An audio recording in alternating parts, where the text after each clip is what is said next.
Salut à tous et bienvenue sur cette nouvelle vidéo qui vous parle d'immigration et des DV-Loteries. Alors, dans cette vidéo, nous allons parler de la suspension de la DV-Loterie. Nous allons aussi parler des pays qui ont été suspendus. Quelles sont les véritables raisons des suspensions ou alors de la suspension de certains pays du droit des sols aux États-Unis? Beaucoup d'entre nous savons que plusieurs pays ont été suspendus pas définitivement, mais suspendu de manière prolongée du séjour aux États-Unis. Et il y a des pays qui sont sortis avec des suspensions partielles. Alors, quelle est la véritable raison, ou alors quelles sont les véritables raisons de ces suspensions? Nous allons voir cela dans cette vidéo. Alors, déjà, nous allons savoir que, alors qu'on pensait que avoir terminé avec la vague des suspensions, directement, nous sommes entrés dans une phase de la suspension, peut-être temporaire, de la Green Card. Alors, il y a eu la suspension peut-être temporaire de la DV-Loterie qui a été effectuée par la secrétaire d'État, des secrétaires en charge de la citoyenneté aux États-Unis et de la sécurité intérieure, Christine Noem, voilà, j'arrive. Christine Noem a suspendu, avec l'accord du président Trump, la DV-Loterie pour une durée indéterminée. Voilà. Donc, qu'est-ce que cela? Pourquoi? Quelle était la cause? Juste parce que jeudi soir, aux États-Unis, il y a eu fusillade à l'université du Massachusetts. Et cette fusillade a orchestré la mort de deux citoyens américains, de 3 citoyens américains, si on veut le dire, dont 2 élèves, 2 étudiants de l'université du Massachusetts et un professeur. Alors, la conséquence directe a été la suspension immédiate de la DV-Loterie. Qu'est-ce que Christine Noem a dit? Nous allons lire ensemble ce qu'elle a dit dans son tweet le jeudi soir. Le jeudi soir, juste après cette fusillade, voici ce qu'elle a dit sur son Twitter. Elle s'appelle Secretary Christine Noem. Voilà. Elle dit the Brown University shooter. Voilà. The Brown University shooter, Claudio Manuel Neves Valente, entered the United States of America through the Diversity Lottery Immigrant Visa, DV1. Voilà. On dit qu'il est entré aux États-Unis, celui qui a tiré sur des gens au Massachusetts, entre les États-Unis en 2017 à travers la DV-Loterie, et il a demandé, ou alors on lui a donné la green card, donc lui was granted the green card, on lui a donné la carte verte. Et il dit que cet individu ignoble n'aurait pas dû on n'aurait pas dû le laisser entrer dans notre pays. Voilà, should never have been allowed in a country. Il n'aurait pas dû être laissé dans notre pays. Alors, elle dit par la suite, en 2017, le président Trump a combattu pour la fin de ce programme parce que cela était dévastateur, suivant ce qui était dévastateur à New York. Voilà. Donc, voilà. Donc, il dit qu'il y a eu des tueries aussi à New York. En 2017, le président Trump a voulu mettre une fin à ce programme. Mais malheureusement, il n'a pas pu. Parce qu'à New York, il y a eu aussi des fusillades là-bas où il y a eu environ 8 personnes qui ont été tuées en 2017. Et le président Trump voulait mettre une fin au programme. Mais malheureusement, il fallait que le Sénat s'accorde. Parce qu'aux États-Unis, c'est le Sénat qui avait voté cette loi de la DV-Loterie et on ne saurait suspendre ou annuler, le président lui-même ne saurait pas annuler la DV-Loterie sans l'accord du Sénat. Alors, le dernier paragraphe de son tweet dit At President Trump's direction, I'm immediately directing US CIS to pause the DV1 program to ensure no more Americans are harmed by this disastrous program. Voilà. Donc, elle caractérise la DV-Loterie de désastreux et elle dit qu'elle a instruit l'USCIS c'est de mettre une pause à la DV Lottery. Voilà, donc elle demande de mettre une pause. Et il faut rappeler que c'est elle qui dirige la sécurité intérieure aux États-Unis. Et l'USCIS, c'est le programme qui se charge de donner, de régulariser la situation des immigrants aux États-Unis, de leur donner des visas ou des cartes vertes, de régulariser leur situation aux États-Unis. Voilà, donc elle demande à cette institution-là de mettre une pause à la DV Lottery, mais en principe, ce n'est pas cette institution-là qui se charge de la DV Lottery. Donc, jusqu'à maintenant, nous n'avons pas une note officielle qui met une fin à la DV Lottery ou qui met une pause à la DV Lottery en dehors de ce tweet où elle demande aussi à l'USCIS de mettre une pause à cela. Parce que ceux qui se chargent de la DV Lottery, c'est le KCC, Consulat Kentucky Consular Center, et le NVC, National Visa Center. Voilà, donc il y a 2 centres qui se chargent des visas hors des États-Unis. Alors, le ministère ou alors le secrétariat qu'elle dirige se charge uniquement des visas des immigrants qui sont déjà aux États-Unis. Voilà, si vous le dites ainsi. Voilà, donc Christine Nem est celle-là qui a mis une pause avec l'autorisation directe, parce qu'elle dit à président Trump's direction.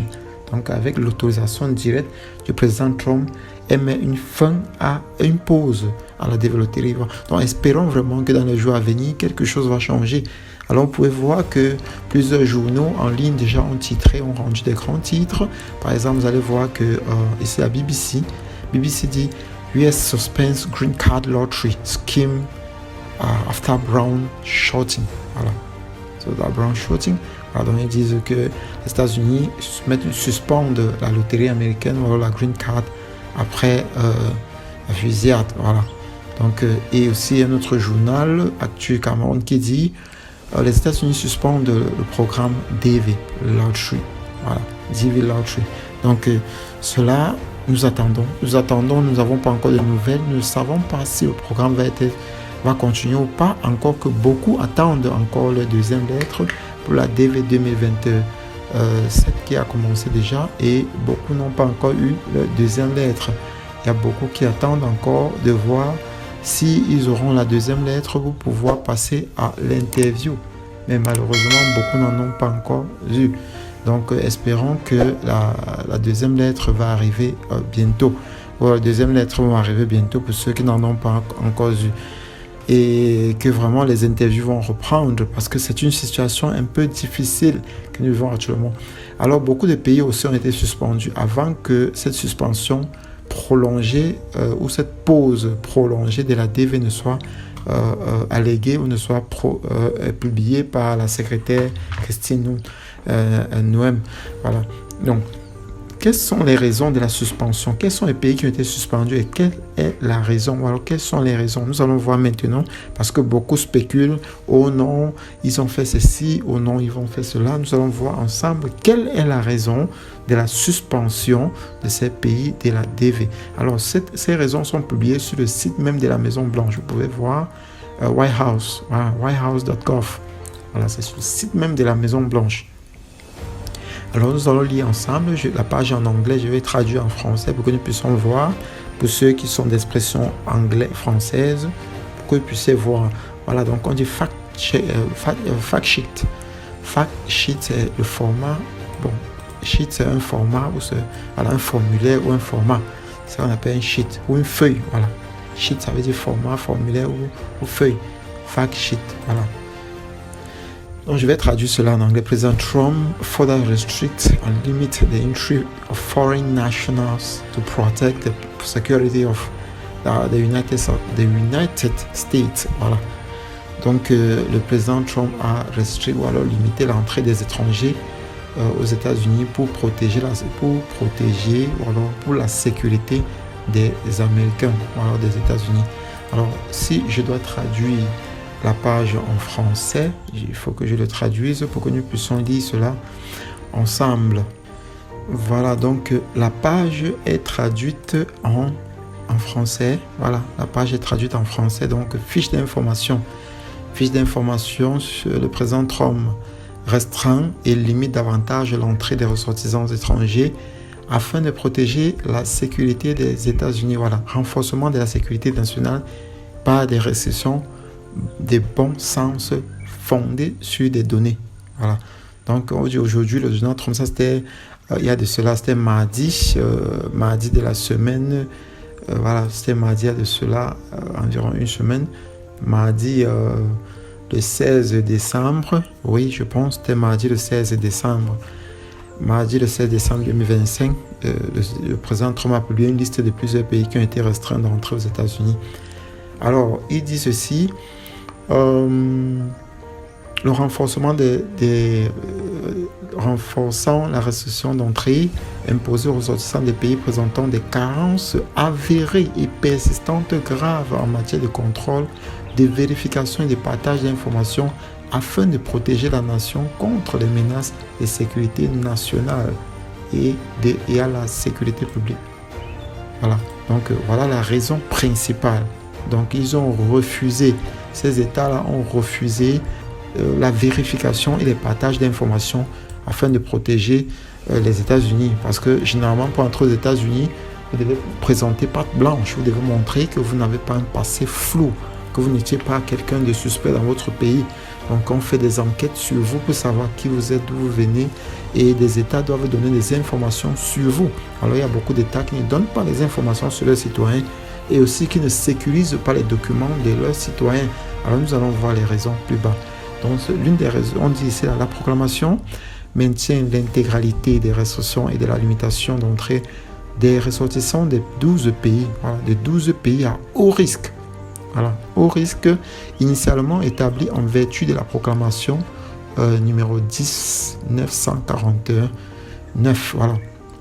Le premier pays, c'est l'Afghanistan, deuxième, la Birmanie, le Tchad de la République du Congo, qui est certainement le Congo-Brazzaville, la Guinée équatoriale, l'Érythrée, l'Haïti, le Iran, la Libye, la Somalie, le Soudan et le Yémen. Voilà, donc le Soudan et le Yémen sont suspendus, bénéficient actuellement d'une suspension totale des États-Unis. Et à cette liste, il a ajouté 5 autres pays. Quels sont ces 5 autres pays? Le Burkina Faso, le Mali, le Niger. On se souvient que ces pays-ci ont formé un groupe qu'on appelle en Afrique l'AES. Ils ont formé l'AES et ces 3 pays plutôt ont formé ce qu'on appelle l'AES, le Burkina Faso, le Mali et le Niger. Alors, ajouté à cela, il y a le Soudan du Sud. On sait que le Soudan a été divisé. Il y a eu un schisme au Soudan ou alors une séparation au Soudan. Actuellement, nous avons le Soudan et le Soudan du Sud. Et la Syrie. Alors, donc voilà les 5 pays qui sont ajoutés aux 12 autres pour faire un total de 17 pays qui ont été totalement suspendus, qui ont maintenant une restriction totale d'entrée aux États-Unis. Donc, sous toutes les formes, ils ne pourront plus entrer aux États-Unis. Alors, voilà, donc, on dit ici, elle ajoute des restrictions et des limitations d'entrée de 5 pays au total. Voilà, donc nous avons déjà cité ces pays-là. Elle impose également des restrictions et des limitations d'entrée complètes à des personnes titulaires d'un visa de voyageur délivré par l'autorité palestinienne. Voilà. Donc s'il y a des gens qui vivent en Palestine, donc des Palestiniens qui ont reçu un visa, on dit bien des personnes titulaires d'un document de voyage délivré par l'autorité palestinienne. Donc ça peut être n'importe qui a un document qui a été signé par des autorités palestiniennes. Alors ces personnes-là ne pourront pas entrer aux États-Unis. On dit qu'elle impose également des restrictions totales et des limitations d'entrée à 2 pays qui étaient auparavant soumis à des restrictions partielles. Donc, en dehors des 17 pays que nous avons cités plus haut, nous avons aussi le Laos, la Sierra Leone. Donc, ça fait au total 19 pays qui sont dans la liste. Donc, nous avons 12 pays, plus ces 5 pays, plus ces 2 autres pays, le Laos et la Sierra Leone. Ça, c'est sur le site de la Maison Blanche. Voilà, le Laos et la Sierra Leone qui se retrouvent dans la liste des pays suspendus totalement d'entrée sur le sol américain. On dit la proclamation maintient des restrictions partielles pour les ressortissants de 4 des 7 pays. Voilà, donc des 7 pays que nous avons qui ont été ajoutés à la liste. Donc il y a la liste des 12 pour faire 19. Donc il y a eu une restriction partielle pour 4 de ces 7 pays-là, initialement classés à haut risque, dans le Burundi, le Cuba, le Togo et le Venezuela. Donc il y avait une autre liste de 7 pays, et cette liste de 7 pays, il y a eu 4 qui sont sortis de la liste des 7 pays définitivement, ou alors définitivement suspendus pour entrer dans la liste de la suspension partielle. Et ceux-là, c'est le Burundi et le Cuba. Burundi, Cuba, Cuba, le Togo et le Venezuela, donc partiellement. Donc ils peuvent toujours bénéficier de visa, mais dans d'autres circonstances, pas directement du visa. Il y a certains visas qui seront restreints, ou alors il y aura un contrôle qui sera plus accentué sur ces 4 pays-ci avant d'entrer aux États-Unis.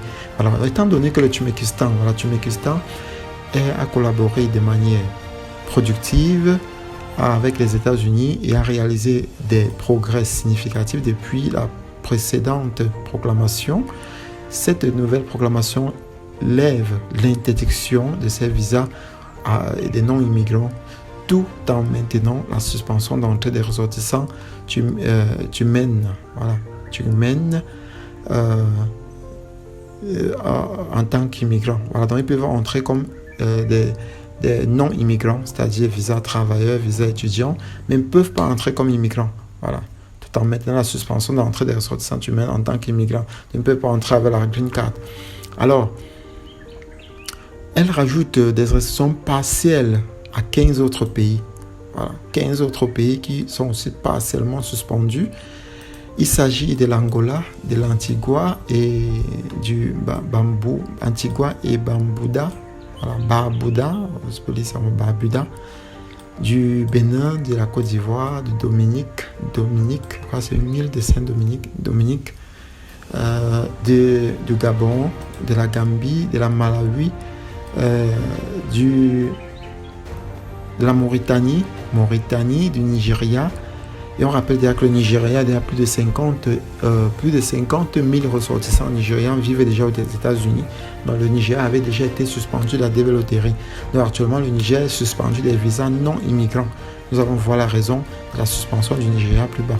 Donc le Sénégal aussi, la Tanzanie, Tonga, Zambie et le Zimbabwe. On dit la proclamation prévoit les exceptions des ressortissants permanents légaux, voilà, des titulaires des visas existants. Certaines catégories de visas comme ceux des athlètes, donc c'est comme la Coupe du Monde par exemple, c'est des pays, les gens ressortissants de ces pays suspendus, ils peuvent entrer aux États-Unis pour la Coupe du Monde. Oui. Donc cela sera possible pour les athlètes, pour les diplomates, donc les ambassadeurs n'ont pas de problème. Les personnes dont l'entrée sert les intérêts des États-Unis. Donc si vous entrez aux États-Unis parce que vous avez été invité pour une conférence, pour enseigner aux États-Unis, alors vous pouvez entrer aux États-Unis sans problème si vous êtes dans la liste des pays qui ont été suspendus temporairement ou partiellement. Alors la proclamation restreint les larges exceptions relatives à des visas d'immigrants fondées sur la famille qui présente des risques de fraude avérés en préservant les dérogations au cas par cas. Voilà. Donc, sécurité des frontières et tout, nous allons aller directement sur les raisons, parce que là, il y a beaucoup de choses. Voilà, justification de la suspension complète. Voilà, donc c'est là, nous avons la justification. Pourquoi on a suspendu le Burkina Faso? Beaucoup de gens racontent beaucoup de choses. Voici la raison.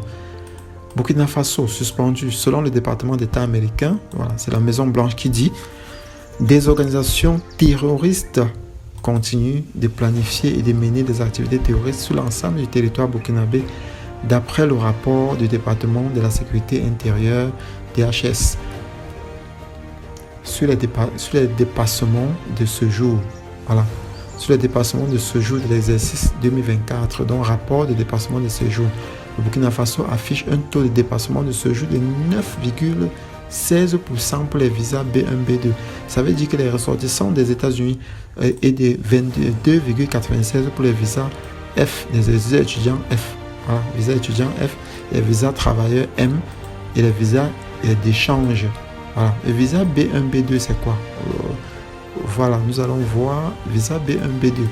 Visa B1, B2.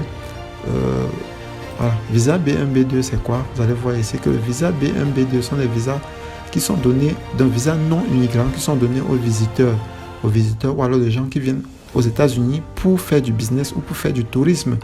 Donc le visa B1, c'est pour le business et visiteur. Et le visa B2, c'est pour le tourisme. Donc, ou alors pour assistante médicale. Donc, quelqu'un qui part aux États-Unis pour des soins médicaux prend un visa B2. Ben, on constate, la Maison Blanche dit qu'il constate que les gens qui ont eu ce visa B1, B2 sont près de 22,95% aux États-Unis. Ils ont refusé de rentrer dans le pays après avoir visité, après avoir suivi leurs soins. Et ainsi que les gens du visa F1, voilà, F ou F1, qui sont un visa étudiant, après les études sont restés aux États-Unis, ils ne sont pas rentrés dans leur pays. Et il dit que le pourcentage est d'environ 22,95%, ce qui est encore énorme. Et le visa travailleur, il y en a qui sont venus travailler, ils sont restés aux États-Unis, ils sont peu rentrés. Visa visiteur, visite et échange, c'est-à-dire partez pour les visites et échanges, comme les conférences et tout. C'est un visa J. Alors, ils sont allés aux États-Unis et ils sont calés. Alors, les États-Unis les ont suspendus pour cela. On dit par ailleurs, le Burkina Faso a toujours refusé de réintégrer les ressortissants et les expulsés. Donc, le Burkina Faso a refusé d'accepter les ressortissants qui ont été expulsés. C'est-à-dire, il y a eu un moment où les États-Unis étaient en train de rapatrier des gens et ils ont demandé que le Burkina Faso puisse prendre certaines personnes. C'est-à-dire, tu sors peut-être du Cameroun, tu sors de la Guinée-Bissau et tout ça, on te dit que on vous renvoie dans un pays en Afrique. Alors, on balançait tout le monde dans un pays en Afrique et le Burkina Faso a refusé d'accepter ces personnes-là qu'on balançait partout dans les pays en Afrique. Alors, ils disent ici qu'ils ont refusé. Alors, pour cette raison, automatiquement, on les a suspendus. Alors, le Laos, la raison du Laos, c'est qu'on dit que le Laos aussi a fait des dépassements. Ils ont plus de 28% des gens qui ont des visas B1, B2. Nous avons dit ce que c'est que le visa B1, B2.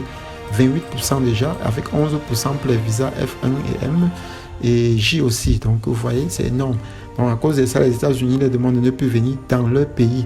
Et aussi, ils disent que pour un taux de 34% des visas B1, visa B1, ça c'était en 2023. Voilà, 2023. Et on dit que cet taux aussi, le taux a augmenté. Le taux a augmenté, nous sommes à 37,11% et 6,49% pour les visas F1. Par ailleurs, le Laos a toujours refusé aussi d'intégrer les ressortissants expulsés. Donc, toujours, ils ont refusé, comme les autres, d'accepter les gens qu'on a chassés aux États-Unis. Donc, leur pays ne devient pas un dépotoir de ceux qui ont été expulsés des États-Unis. Alors, pour cela aussi, ils ont été suspendus. Donc, avec ces pourcentages ici des gens du Laos qui vivent aux États-Unis et qui ne sont plus rentrés dans leur pays après les visites, après les études et après les visites d'échange et les conférences et tout. Le Mali, selon l'État américain, le Mali, ce n'est pas parce que les ressortissants sont aux États-Unis, c'est plutôt parce qu'il y a eu un conflit entre le gouvernement malien et les groupes armés. Voilà. Donc, pour eux, ils s'intéressent à ce conflit-là qui est entre le gouvernement malien et les groupes armés aux États-Unis. Donc, pour eux, c'est la raison. Et donc, pourquoi est-ce qu'il y a un conflit là-bas? Les organismes terroristes opèrent librement aux États-Unis, donc au Mali. Donc, selon les États-Unis, le Mali n'arrive pas à combattre les groupes terror qui sont au Mali. Alors, le Niger aussi a presque les mêmes problèmes que les autres, avec un grand pourcentage des gens qui ont le visa B1, B2, ainsi que les visas étudiants et visiteurs qui sont installés aux États-Unis depuis et qui ne sont plus rentrés. Voilà, donc c'est le problème aussi du Niger. La Sierra Leone, aussi, la Sierra Leone, par ailleurs, a le même problème, vous voyez, c'est toujours le même problème. Les visas B1, B2, ils sont versés aux États-Unis et ils ne sont plus rentrés dans leur pays. Et on dit que la Sierra Leone a aussi refusé d'accepter les immigrants expulsés des États-Unis. Alors le Soudan du Sud, d'après le rapport, il y a aussi beaucoup de gens du Soudan du Sud qui vivent aux États-Unis et qui ne sont pas rentrés dans leur pays. Donc 26% des gens qui sont allés pour les visites et pour les soins médicaux et tout. Et comme pour des conférences, ils ne sont pas rentrés. Et il y a eu 6% pour les visas visiteurs. Et visas visiteurs et de travail qui ne sont pas rentrés dans leur pays. Voilà. Donc le visa J, comme vous pouvez voir ici, c'est le visa d'échange et de visite. Alors la Syrie, lui, on parle de la Syrie, une longue période de troubles civils et de conflits en Syrie. Donc on dit que bien que d'autres pays s'efforcent à relever ces défis sécurité en étroite collaboration avec les États-Unis, ils ne disposent pas d'une autorité centrale compétente pour la délivrance des passeports. Voilà, donc ils ont un problème pour la délivrance des passeports et des documents d'état civil, ni des mesures de contrôle et des vérifications adéquates. Voilà, donc ils ont aussi des problèmes avec des ressortissants de la Syrie qui sont nombreux aux États-Unis et qui ne sont pas rentrés. Voilà donc les documents d'autorité palestinienne. Donc l'autorité palestinienne pour la Palestine a son cas à part qui est un peu différent. Donc on dit plusieurs groupes terroristes continuent à sévir en Palestine, désignés par les États-Unis, opèrent activement à Gaza, dans la bande de Gaza et autres. Voilà, donc ils ont leurs raisons. Donc justification de la suspension partielle. Pour la suspension partielle, nous avons fini la suspension permanente ou alors totale. Maintenant, c'est la suspension partielle. Voilà la raison. La raison est déjà là. C'est presque les mêmes raisons. Presque les mêmes raisons. Justification, on parle des immigrants et les non-immigrants titulaires des visas B1, B2, B1 et B1, B2, visa F, visa M, visa J. Visa J qui sont aux États-Unis depuis et qui ne sont pas rentrés. Voilà, donc l'Angola a les premiers problèmes.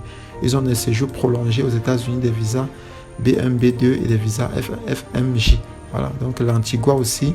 Antigua, historiquement, proposait un programme de citoyenneté par investissement BIB, CBI, sans obligation de résidence. Voilà.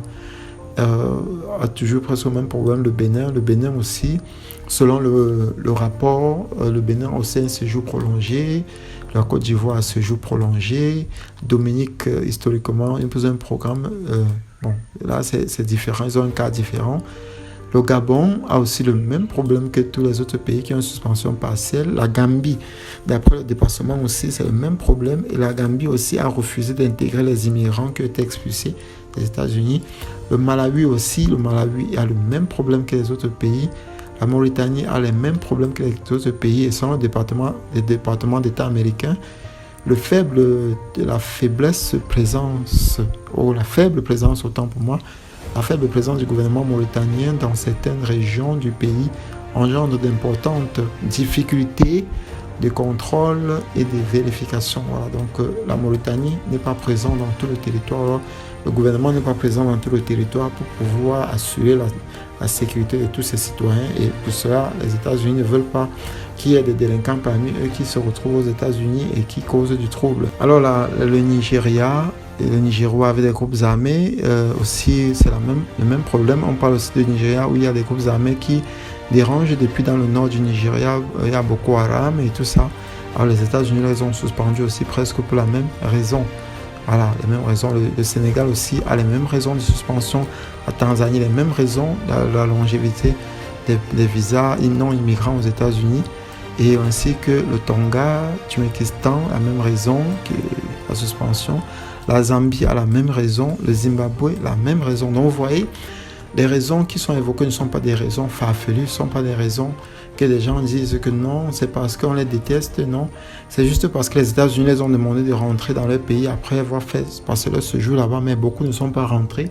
Alors ils ont reçu cette suspension-là, jusqu'à ce qu'ils essaient de régulariser leur situation. Donc c'est aussi un cri envers les États africains d'essayer déjà de régulariser la situation de nos pays pour que nous puissions aussi nous déplacer librement dans le monde sans toutefois subir ces humiliations.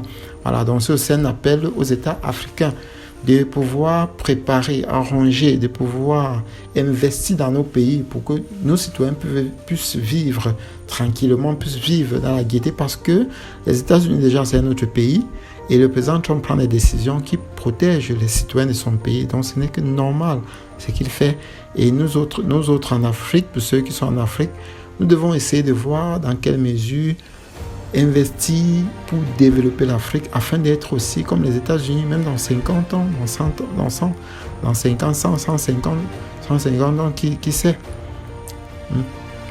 Donc c'est possible dans 100, 200 ans, nous puissions aussi sortir le trou de la tête de l'eau et nous devenons aussi des personnes qui peuvent aussi concurrencer avec les plus grands États du monde. Donc voilà, donc c'était les informations que j'avais à passer aujourd'hui. Donc n'hésitez pas à vous abonner pour les informations à venir.